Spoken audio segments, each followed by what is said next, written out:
Bom dia, irmãos. Continuo me chamando Osmar. Aê, vocês querem mais uma chance, né? Meu nome é Osmar, discípulo de Jesus, constante processo de restauração, vivendo um dia de cada vez na graça do Senhor. Muito bom a gente poder estar aqui mais um encontro, né? Ontem já iniciamos aí uma conversa sobre o tema. Eu espero que hoje a gente possa caminhar mais um pouquinho, né? Quem que estava aqui ontem? Levanta a mão, só para eu saber. Olha, bastante gente, né? Vocês voltaram, dois motivos.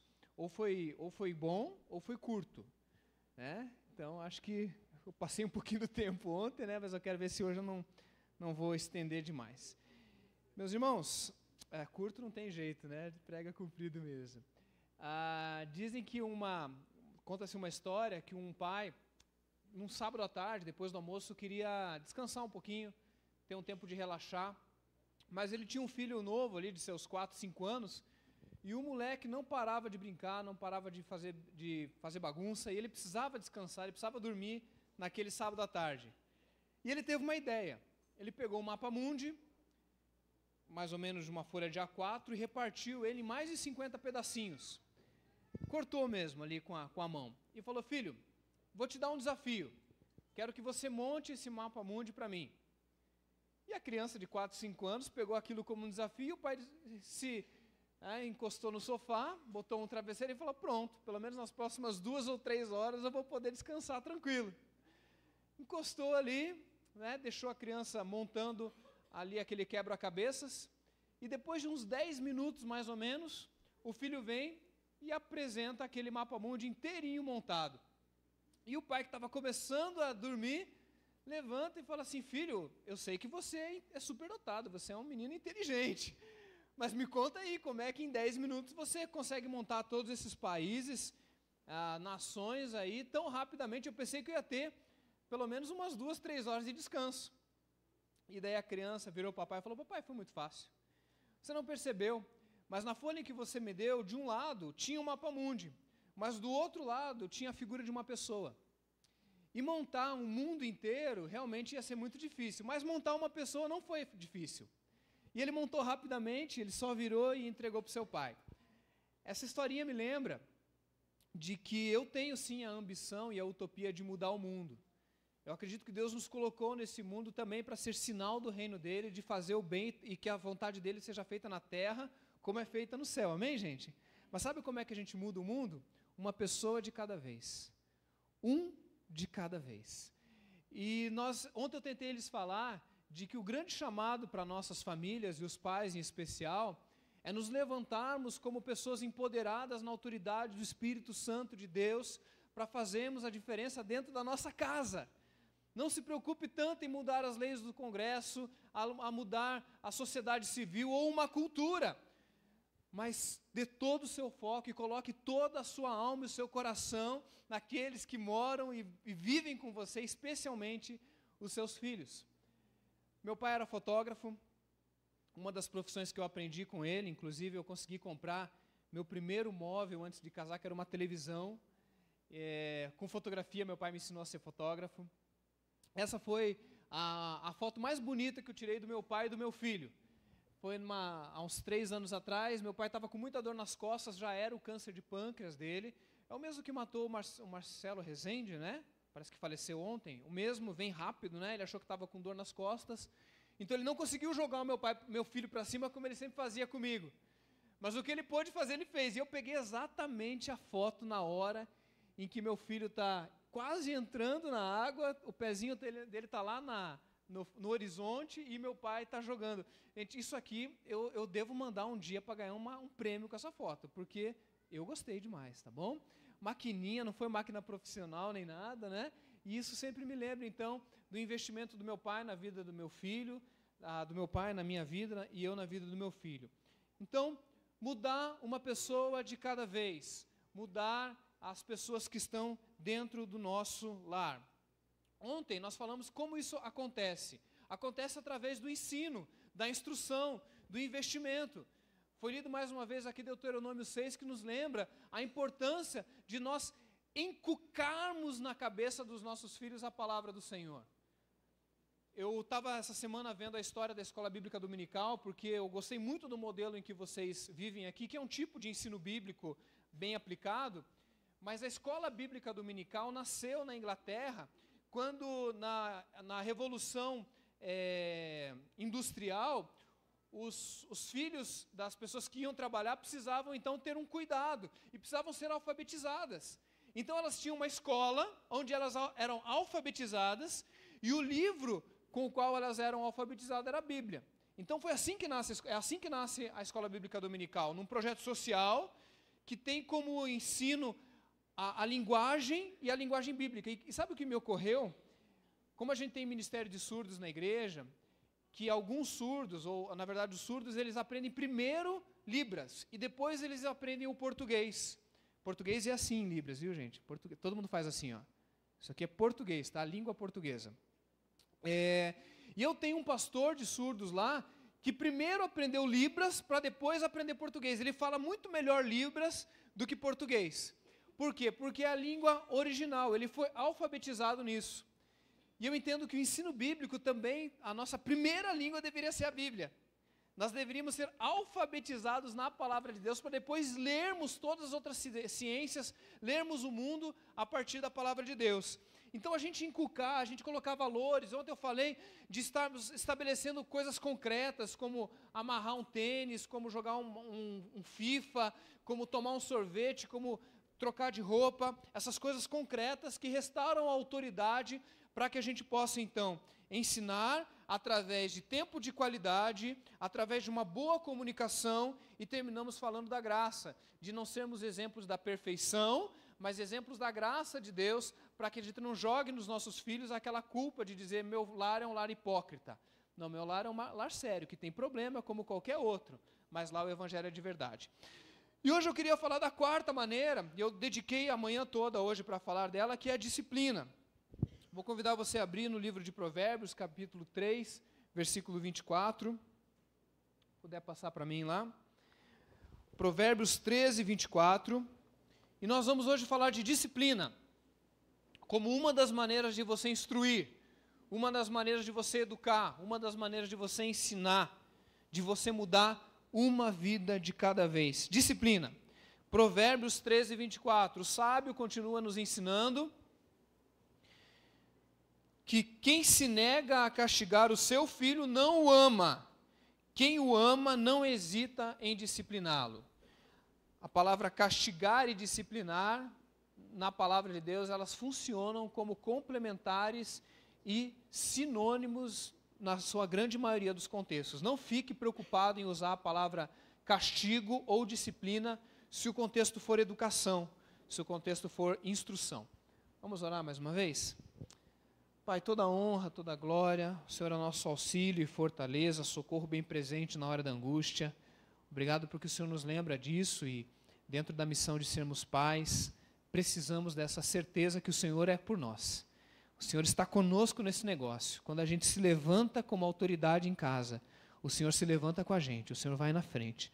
Então, Deus, nos ajuda nessa manhã a sermos ministrados e entendermos qual a nossa missão, mudando o nosso micromundo, o nosso mundo lá de casa.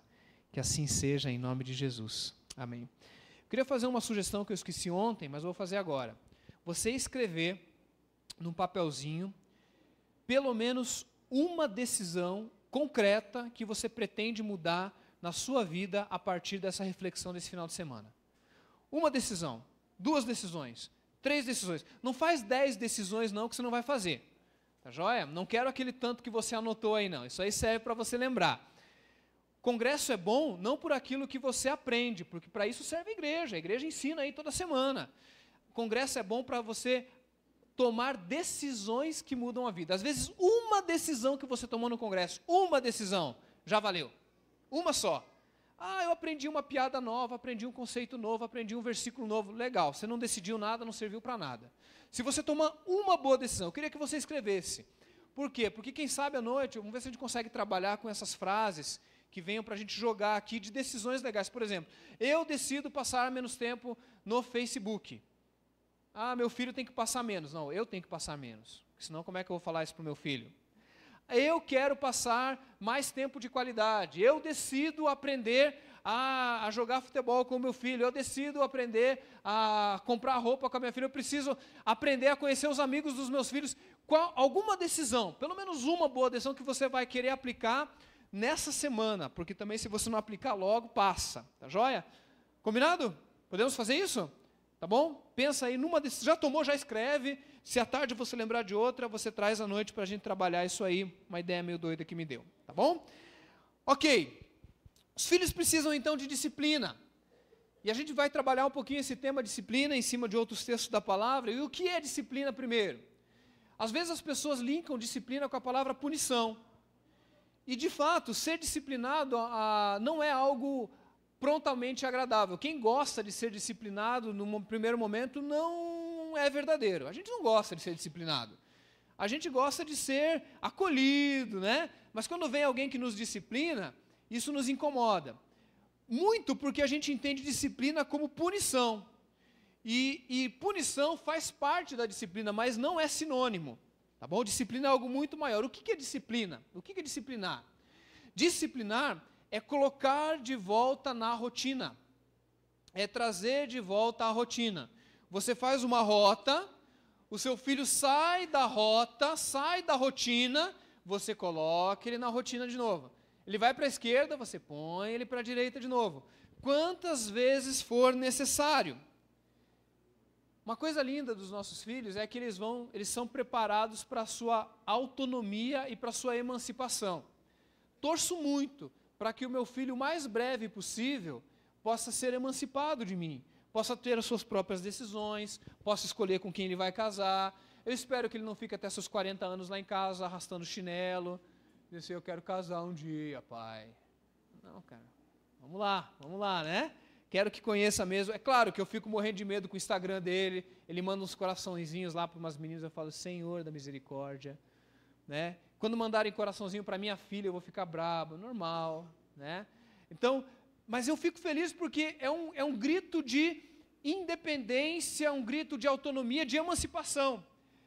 E eu ouvi uma psicóloga uma vez dizendo que quando você dá um limite para um filho, você está colocando ali uma proteção, com o passar do tempo ele vai peitar aquela decisão, ele vai confrontar aquela decisão. Você vai falar assim, filho, o horário é 10 horas para você chegar em casa. Ele vai chegar de propósito às 10h05. Tá? E não é porque ele não pode chegar, e nem porque ele é rebelde necessariamente. Ele está simplesmente testando o teu limite, e ele está dizendo para ele mesmo que ele pode dizer o horário que ele vai chegar. Isso, psicologicamente falando, tem algo muito valoroso nisso. É mais ou menos quando a criança tem os seus 9, 10 anos, e ela senta no salão de cabeleireiro, e o pai fala assim, corta a tigelinha. Daí coloca lá e faz aquele cortezinho de índiozinho, né? E o filho tem que aceitar o corte de cabelo que o papai quis, que a mamãe quis.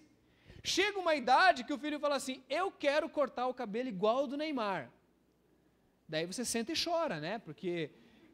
Mas você está dizendo, puxa, ele já tem opinião, ele quer cortar o cabelo. Daí você fala assim, bom, então vamos negociar esse corte do Neymar aí, né? Como é que é? É assim, é tal. E você então vai lidando com um ímpeto de crescimento, com um ímpeto de desejo de ser alguém, de se reafirmar na sua identidade. E é nessa fase em que ele vai trocar você pelos amigos dele. Senta e chora também, viu, gente? Vai chegar o momento que ele vai dizer, papai e mamãe, eu preciso de uma tribo, eu preciso de uma identidade, eu preciso me encontrar quem eu sou nesse mundo. E nessa hora você tem que fazer a tática do elástico. Se você puxar demais, você estoura. Se você soltar demais, não presta para nada. Então você equilibra a ponto de deixar ele conhecer, se entender qual que é o jeito dele. Eu brinco lá com meu filho, eu falo, filho, eu não quero que você não seja nem o nerd da sala, o bobão da sala, o cagueta X9. E eu não quero nem que você seja o bandido da sala, que faz o bullying, que apronta, que é malandro. Você tem que ser normal. Você tem que fazer as coisas que toda criança faz, que acerta, que erra, e você vai controlando, e você vai dando espaço. A menina tem 12, 13 anos, 14 anos, vai andar de mão dada com ela, para você ver a vergonha que ela vai passar. natural. Tem um momento que o teu filho vai botar na porta do quarto dele uma caveira, dizendo assim, do not disturb. E você chega lá e arranca aquele negócio e fala assim, sim senhora, filha, agora se o papai quiser entrar no teu quarto, eu tenho que bater e pedir para entrar. Sim ou não? Sim. Pode trancar e dizer que não vai entrar? Mas você tem que respeitar o espaço dele e dela, porque já estão crescendo, tem o jeitinho deles. Ah, papai, quer dizer que se eu disser que você não pode entrar, você não vai entrar? Não, se você disser que eu não vou entrar, eu vou entrar do mesmo jeito. Mas isso não vai me fazer deixar de pedir para você entrar, porque eu estou querendo que você crie essa dependência, essa interdependência. Está entendendo? Amém? Está entendendo isso? Então, esse grito de dizer assim, eu quero mandar também, essa autonomia, ele precisa ser ensinado, porque senão ele se perde como Adão se perdeu no Jardim do Éden. Que Deus queria que ele se emancipasse, mas não sem perder a dependência. Deus não criou um ser autônomo. Os nossos filhos não podem ser autônomos, eles precisam depender da gente. Quem manda na sua casa? Quem dá essas regras? Quem diz os horários? Quem diz o que é certo ou errado? Quem diz o que é o limite, o que é disciplina? Quando eu faço uma visita na casa dos irmãos, eu falo isso lá na igreja, o pessoal fica morrendo de medo de me receber como pastor visitando, em 5 minutos eu percebo quem manda na casa. Se é o marido, se é a esposa, se é o marido que é a cabeça, mas a mulher é o pescoço, que manda na cabeça, se é aquele adolescente de 12 anos que manda em todo mundo, se é aquela criança de 6 meses que manda na casa inteira. Já viu a criança, ela chega e ela se torna a coisa mais importante da casa? Quando ela deveria entender desde pequenininho que ela não é mais importante do que ninguém, ela é simplesmente algo muito especial, alguém muito especial. A criança com 6 meses, ela já tem que dormir no quarto dela, tem que... Poxa, pastor, tudo isso. Em 2 meses, gente, meus 2 filhos estavam no quarto deles, dormindo a noite inteira para a glória de Jesus. E quando ele chorava, a gente corria lá, do lado ali, ó. Mas já estava lá. E eu não ensinei eles que toda vez que ele chorasse, eu lá botava um mamar. Ele ia mamar no horário em que eu dissesse. Está limpo, está com a barriga cheia, está chorando por quê? Não tinha essa discussão tão séria assim com ele, né? Porque senão a criança, ela entende o seguinte, se eu chorar, vai vir um mamar. Eu nem estou com fome, mas eu quero. E você vai dando para uma criança de 6 meses o controle de uma casa inteira. Esse menino tem a chance de chegar nos 12 anos dando ordem no pai e na mãe. E o pai e a mãe comendo na mão dessa criança. Então, desde pequeno, o pai e a mãe se estabelecem como autoridade, e às vezes até o irmão mais velho, na época dos meus pais, o irmão mais velho já começava a trabalhar, já era autoridade sobre a vida dos mais novos, e esse sistema funcionava de uma maneira tão perfeita, queridos, tão perfeita, que quando algum filho ia romper algum limite, ele sabia que tinha limite. Um dos grandes problemas hoje em dia não é a falta de colocar limite, é que não é combinado, não é acertado, é de qualquer jeito, não pode, por quê? Porque eu não quero. Como assim eu não quero? Eu vou falar um pouquinho melhor sobre isso daqui a pouco, mas quem que manda? Quem que põe disciplina na tua casa? É a televisão? Você vai dormir quando acabar o jogo de futebol. Espera aí, quem que disse que tem que esperar acabar o jogo de futebol? Vai dormir na metade do jogo de futebol. Né? Ah, os meus amigos disseram que é assim. Parabéns para os seus amigos. Já viu aquela coisa assim, todo mundo faz isso, isso não é todo mundo. Frase de mãe, de vó, né? Isso não é todo mundo, isso é especial. Então é você que é responsável para dizer qual é a disciplina. Então, disciplina não é necessariamente punição. É você colocar na rotina, trazer na rotina, colocar na rotina novamente. Não sonegue limites. Vamos ver se vocês concordam comigo. O que está acontecendo por aí é uma geração pedindo, por favor, me ponham limites. É isso que eles estão gritando. Alguém me diz o que é certo e o que é errado. Sabe por que tem uma onda de repressão? Né? Por que as pessoas estão voltando ao militarismo? Por que o pessoal está falando de voltar ao regime militar no Brasil? Sabe por quê? Porque o pessoal está desesperado por regra. Porque a gente perdeu a mão, sim ou não? A gente está descontrolado. Tem gente com saudade militar. Por quê? Porque pelo menos tinha regra.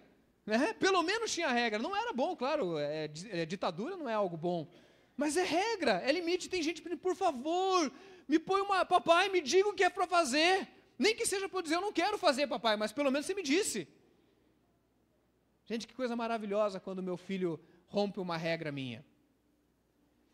Eu encontro com ele e falo assim, filho, eu queria que você assistisse só o primeiro tempo do jogo na quarta-feira. Quarta-feira é dia de futebol, né? Na televisão. E ele fica tentando assistir, se ele me enrolar, ele vê até o segundo tempo, e às vezes tem pênalti e tal, e se me enrolar, ele vai ficando. E eu fico lutando com o limite ali, lutando com ele. E eu sou duro com ele, sou firme com ele, mas quando eu viro de costas, eu falo assim, yes, meu filho está crescendo. Meu filho está querendo o espaço dele. Meu filho está querendo dizer quem ele é. E nesse caminho dele descobrir quem ele é, ele tem alguém que vai cuidar dele, que vai proteger ele. Não sei de quem que é essa frase, mas ele diz o seguinte: tolo é aquele que se lança contra os muros de proteção que Deus construiu ao seu redor. Tolo é aquele que se lança contra esses muros de proteção. Esses muros não são de repressão, não são de castração, de alegria, mas são de proteção. Tolo é aquele que se lança contra. Então, a primeira coisa que eu queria falar sobre a disciplina é... A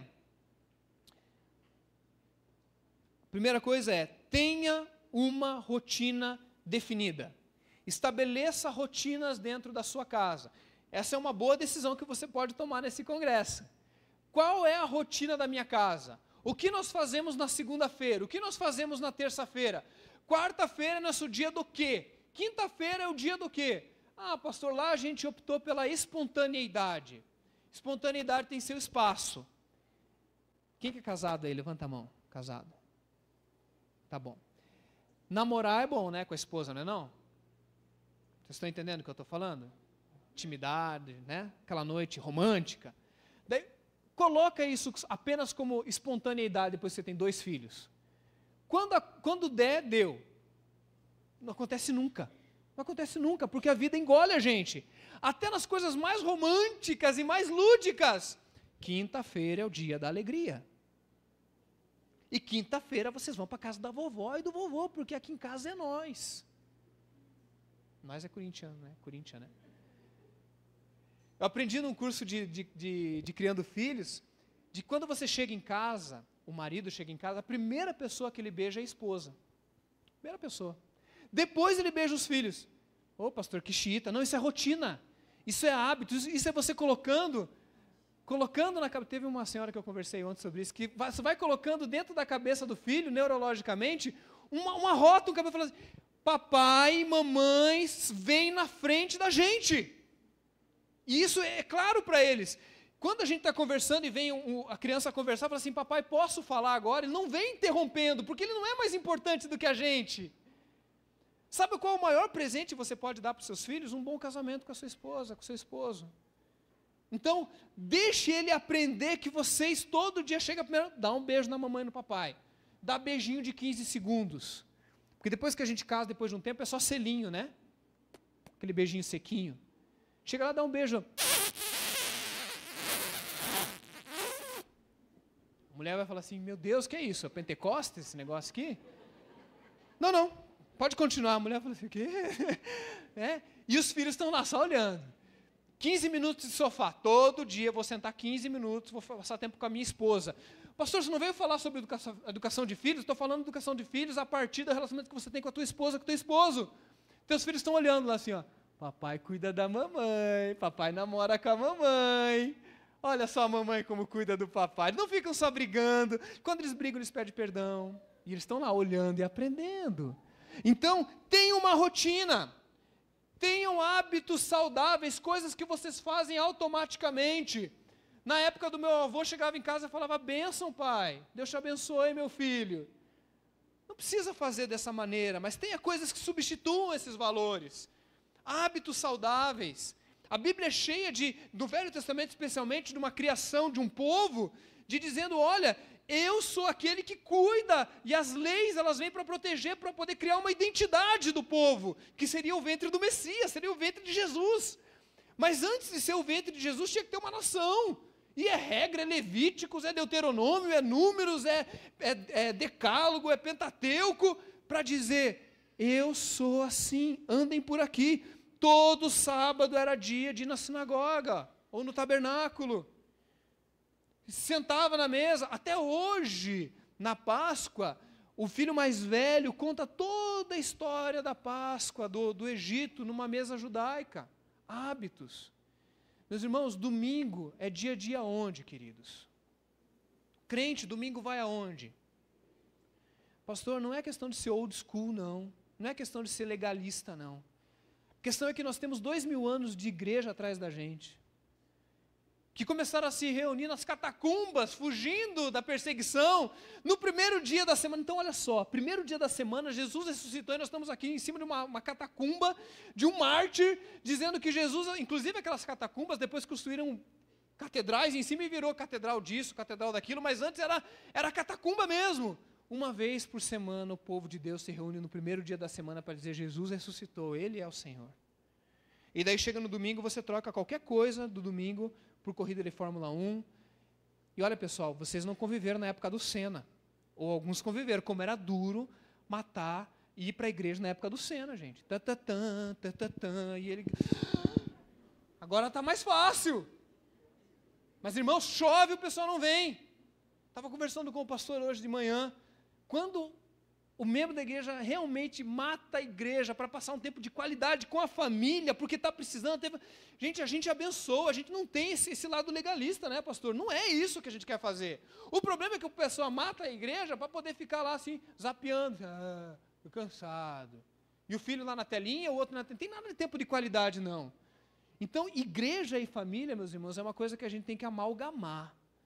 Igreja e família, igreja e família, família e igreja, família e igreja, igreja e família. São duas instituições que não fale mal, porque foi Deus que fundou diretamente. Primeiro a família e depois a igreja. Então, criar o hábito de vir para a igreja, pessoal. Quando eu estou de férias, eu vou para a igreja. E é porque minha mãe me ensinou, e eu não consigo ficar em casa, eu me sinto em pecado. Eu sei que eu não estou. Mas é um hábito bom, é um hábito maravilhoso. Igreja, lazer. Né? Segunda-feira é o meu dia de folga, que eu chamo dia da família. Pessoal, o que aparece de trabalho na segunda-feira para fazer? Porque domingo a coisa estoura, chega segunda-feira, desliga o meu celular. E às vezes eu atendo e falo: queridos, hoje é o meu dia da família, é muito urgente? Pastor, eu acho que não, não é urgente, querido, amanhã a gente conversa. Amém, Deus abençoe. Por quê? Porque é prioridade, equilíbrio. Hábito, segunda-feira nós vamos sair com o papai, quinta-feira é o dia do cultinho lá em casa, sexta-feira é o dia da célula, sábado é o dia da gente, rotina. Por quê, gente? Porque daí vem o segundo ponto, seja claro, a geração dos meus pais e dos meus avós tinha uma relação, tinha uma relação diferente de conversa. Tá, vou fazer um pequeno comparativo sem fazer juízo de valor. Na época dos meus pais e dos meus avós, manda quem pode, obedece quem tem juízo. Isso aí funcionou? Sim ou não? Sim. Tinha coisa boa nisso? Tinha coisa ruim nisso? Tinha. Tá bom? Então existe um movimento cultural de polarização. Antigamente, os pais e os avós viviam totalmente suprimidos na sua opinião. E às vezes, quando o pai e a mãe era injusta na colocação, aquilo criava um filho revoltado, que graças a Deus pelo menos tinha padrão, mas que depois ia para um outro pêndulo de se revoltar completamente o que os pais falavam, sim ou não? Movimento pendular. Hoje, não é assim. Se você falar isso para os seus filhos, eles não têm lastro social para entender isso. Eles foram criados, o chip deles é para dialogar. Não fique brabo com isso, porque é assim que eles aprenderam, que eles têm que dialogar. Não deixe de ser firme, mas não use mais expressões do tipo: faça porque eu estou mandando. Não faça mais isso, porque eles não entendem isso. Na cabeça deles não entra, tipo, é uma placa que não encaixa mais, porque eles já são de outra fabricação. Como é que você faz? Vou falar do que eu falo com meu filho, né? Eu explico uma vez, explico 2 vezes, explico 3 vezes, e ele é inteligente. Eu sei que ele já entendeu. Se ele continuar, não entendi, explica de novo, fala assim: se você não entendeu, agora o problema é seu, já expliquei, agora você vai fazer. O que acontece? Eu fui claro no que eu queria, eu expliquei o que eu quero, para depois poder cobrar daquilo, porque essa criançada é muito esperta, eles já nascem com um chip no dedo. O que eu demorei para mexer com o iPad, com o iPhone, gente? 10 anos atrás, né, botaram um iPhone na minha mão, parecia um um chimpanzé mexendo naquilo. A minha filha com 4 anos, ela muda a tela, puxa e tal. Então, é uma cabeça diferente. Então, se você entrar com os 3 pés no peito, que eu brinco, né, com os 2 pés no peito, você vai criar mais resistência. Essa galera não pensa assim. Não é assim que eles dialogam com professores, não é assim que eles dialogam na sociedade. Isso tem coisas ruins, mas tem muita coisa boa. Tem muita coisa boa. Você não precisa abrir mão das suas verdades para sentar e conversar com o seu filho. Mas você tem que ser claro. E dizer assim, papai, mas eu não concordo com isso. Daí eu falei, bom, agora chegamos num ponto, né? Quando você for pai, daí você faz do seu jeito. Por enquanto, você só clama pela misericórdia, porque eu sou o pai aqui e vai ser do meu jeito. Amém? Então, estão entendendo o que eu estou falando? Então, tenha uma rotina, estabeleça a rotina, igreja, lazer, equilíbrio, saúde, acordar no horário, dormir no horário, seja claro, olha, não é assim, não é dessa maneira, tente conversar, explicar, essa galera precisa de um diálogo gostoso, chama para conversar, tá bom? Terceira coisa, seja firme, não seja um banana, não seja alguém leniente, seja firme, parta do rígido para o confortável. Ser rígido, gente, é uma bênção. É claro que se você, qualquer construção, né, se não tiver um índice de estressar, ela quebra. Mas ela tem que ter rigidez. E ser rígido nas regras, queridos, depois que você tem uma rotina, que você é claro na rotina, seja firme. Não, a Bíblia diz, não se desvie nem para a direita e nem para a esquerda. Seja firme. Ser firme, meus irmãos, é corrigir quantas vezes for necessário. Quantas vezes for necessário. Eu lembro de Jesus indo para os céus, em Atos capítulo 1, e daí vem lá os discípulos e fala assim, Jesus, quando que vai chegar o tempo do Senhor restituir o reino a Israel? Daí Jesus fala assim, não entenderam nada, né? Eu se fosse Jesus ali, eu nem prometia que ia voltar. Eu falei, agora vocês estão por conta de vocês mesmo, né?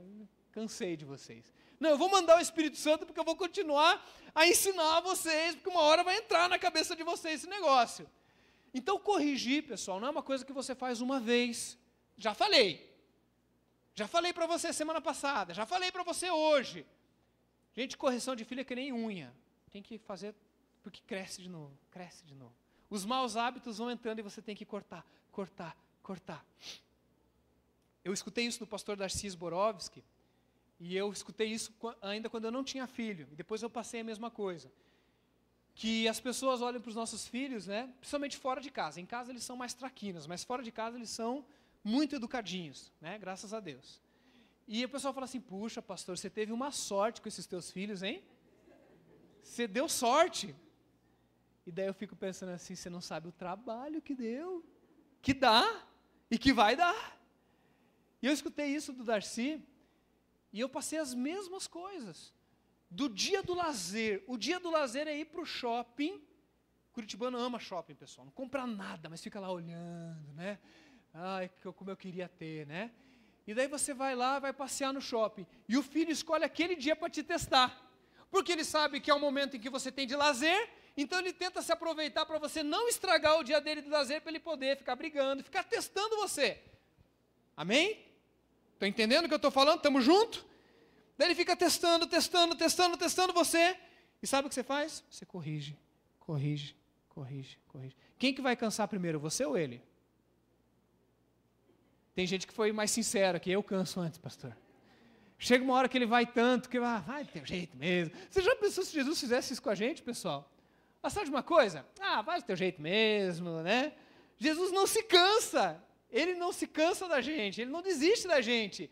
Nós que amamos os nossos filhos, não podemos nos cansar antes deles, nós temos que dar uma canseira neles. E não foi nenhuma nem duas vezes, que aquele dia que era para ser o dia do lazer, o dia de passar tempo de qualidade, foi o dia de passar tempo de correção. 5, 6, 7 vezes indo no banheiro. Brigou, pega na mão, porque eu sempre corrijo, não na frente dos outros, né? Leva lá no banheiro e fala assim, não é assim, se fizer desse jeito nós vamos para casa. Daí ia lá, fazia de novo, olha só, Você está entendendo o que a gente está falando e tal? Perdemos o dia, aquele dia do tal do prazer, mas ganhamos na educação dos meus filhos, gente. Hoje eu passeio com eles, eu já tenho frutos disso. Eles não querem perder o passeio, eles não são bobos também. Chega um momento que eles entendem, papai não vai desistir. Papai é obstinado, papai é assertivo, mamãe é assertiva, eles têm regras, eles têm limites, e eles me protegem nesse limite. Eles não vão gostar de vez em quando, gente, eles vão preferir um amigo que concorda com eles. Eles vão preferir o tio que concorda com eles, ou a vovó e o vovô que concorda com eles. Mas que isso não sirva de desestímulo para você, porque faça o que é certo, que Deus vai te abençoar. Faça o que é certo. Não se preocupe em agradar nesse sentido. Se preocupe em cuidar. Eu queria que a gente visse um vídeo, chama-se Pais Maus, tá? E ele tem 5 minutinhos, não é tão curtinho. Presta atenção nele, porque tem gente querendo fugir disso. Fala assim, eu quero ser legalzão, eu quero, né, agradar. Não, você não foi colocado lá para agradar, você foi colocado lá para ensinar e para disciplinar. Veja esse vídeo sobre pais maus. Dia, quando os meus filhos forem crescidos o suficiente para entender a lógica que motiva os pais e mães, eu hei de dizer-lhes: eu amei-os o suficiente para ter perguntado aonde vão, com quem vão e a que horas regressarão. Eu amei-os o suficiente para não ter ficado em silêncio e fazer com que vocês soubessem que aquele novo amigo não era boa companhia. Eu amei-os o suficiente para os fazer pagar os rebuçados que tiraram do supermercado ou revistas do jornaleiro e os fazer dizer ao dono: nós tiramos isto ontem e queríamos pagar. Eu amei-os o suficiente para ter ficado em pé junto de vocês 2 horas enquanto limpavam seus quartos, tarefa que eu teria feito em 15 minutos. Amém, amém. Eu amei-os o suficiente. Pode continuar, perdão. Eu só queria que o pessoal vê se estava se sentindo identificado. Para os deixar ver, além do amor que eu sentia por vocês, o desapontamento e também as lágrimas nos meus olhos. Eu amei-os o suficiente para os deixar assumir a responsabilidade das vossas ações, mesmo quando as penalidades eram tão duras que me partiam o coração. Mais do que tudo, eu amei-os o suficiente para lhes dizer não, quando eu sabia que vocês poderiam me odiar por isso. Em alguns momentos, até odiar. Estas eram as mais difíceis batalhas de todas. Estou contente, venci, porque no final, vocês venceram também. E qualquer dia, quando os meus netos forem crescidos o suficiente para entender a lógica que motiva os pais e mães, quando eles lhes perguntarem se os seus pais eram maus, os meus filhos vão lhes dizer: sim, os nossos pais eram maus. Eram os piores do mundo. As outras crianças comiam doces no café e nós só tínhamos que comer cereais, ovos, torradas e queijos. As outras crianças bebiam refrigerante, comiam batatas fritas e sorvetes ao almoço. E nós tínhamos que comer arroz, feijão, carne, legumes e frutas. Nossos pais tinham que saber quem eram os nossos amigos e o que fazíamos quando estávamos com eles. Insistiam que lhe disséssemos com quem íamos sair, mesmo que demorássemos apenas 1 hora ou menos.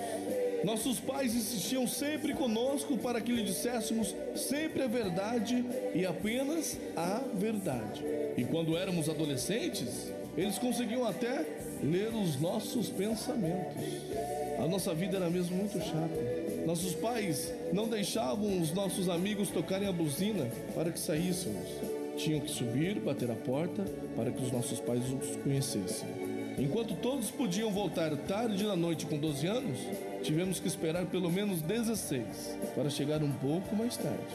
E aqueles chatos levantavam para saber se a festa foi boa, só para verem como estávamos ao voltar. Por causa dos nossos pais, nós perdemos imensas experiências na adolescência. Nenhum de nós nunca esteve envolvido com drogas, em roubo, em atos de vandalismo, em violação de propriedade, nem fomos presos por nenhum crime. Foi tudo por causa dos nossos pais maus. Agora que já somos adultos, honestos, trabalhadores e bem-educados, estamos a fazer o melhor para sermos pais maus como eles foram. Eu acho que esse é um dos males do mundo de hoje. não há pais maus suficientes. Que pai você é? Que mãe você é? Amém?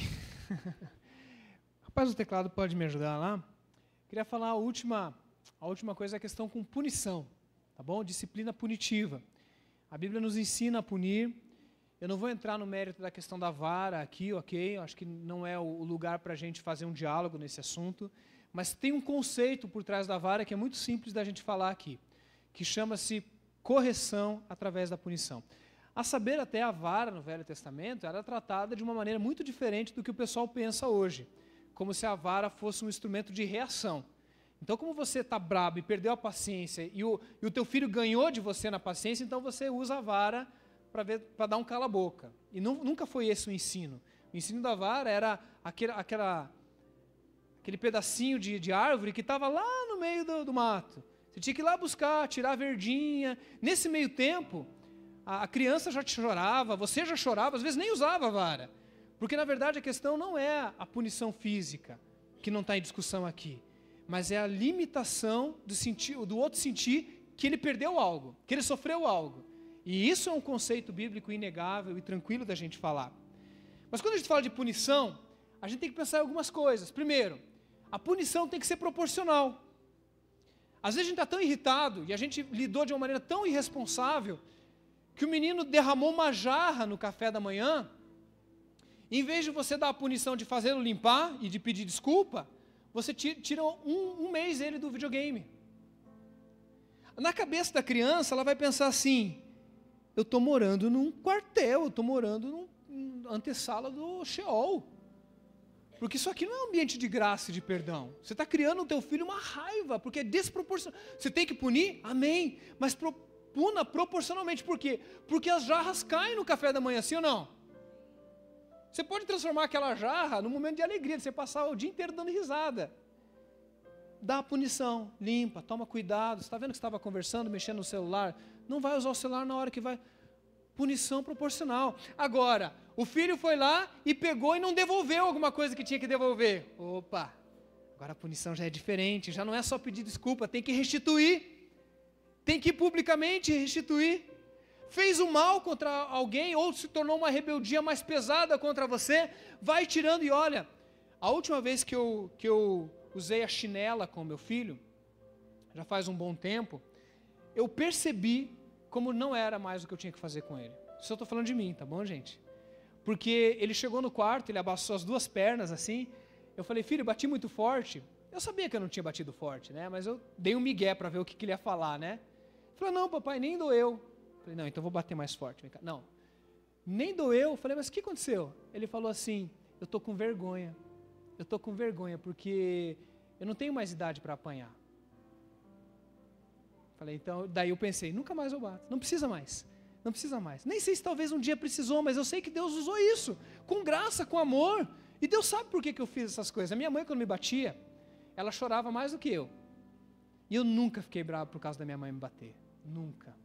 Se hoje funciona, talvez não seja nem discussão desse púlpito, se é o melhor, nem é discussão, mas que os nossos filhos precisam de disciplina e serem punidos, isso eu não tenho dúvida nenhuma, e Deus, lembra que eu falei ontem, quando você não souber o que fazer, você vai, que se você errar por amor, Deus abençoa.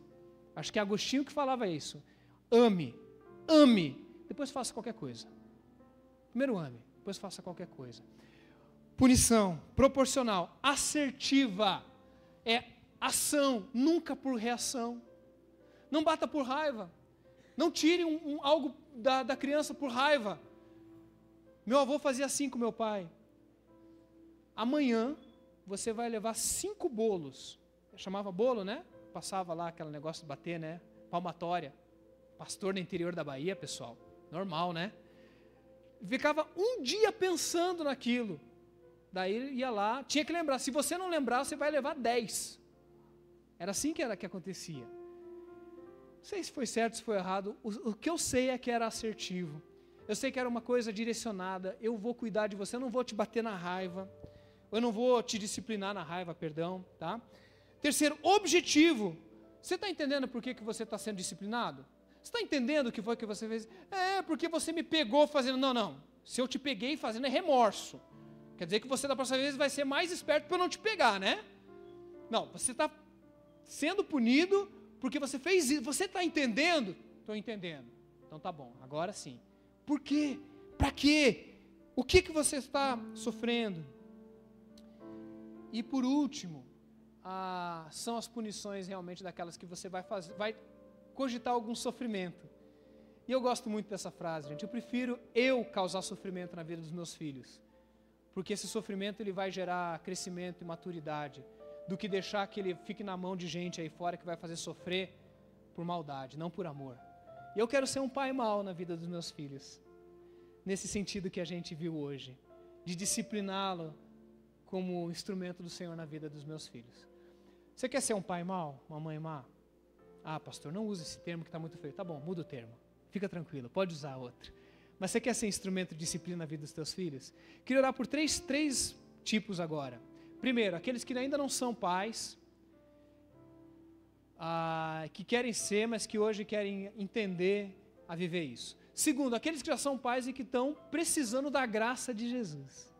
Se você precisa da graça de Jesus, queria que você ficasse de pé. Se você quer ser pai um dia, precisa da graça, fique de pé. E terceiro, mas não menos importante, aquele que já fez um monte de coisa errada. Aquele que olha para trás e fala, não disciplinei, meu filho já foi para as drogas, meu filho já aprontou, mas eu hei de fazer o meu melhor para buscar ser bênção na vida do meu filho daqui em diante. Daqui para trás, não dá para voltar atrás. E o Senhor conhece, o Senhor vai cuidar, mas daqui em diante eu quero ser diferente. Você quer atender um desses 3 apelos? Vou te convidar a se colocar de pé para a gente orar.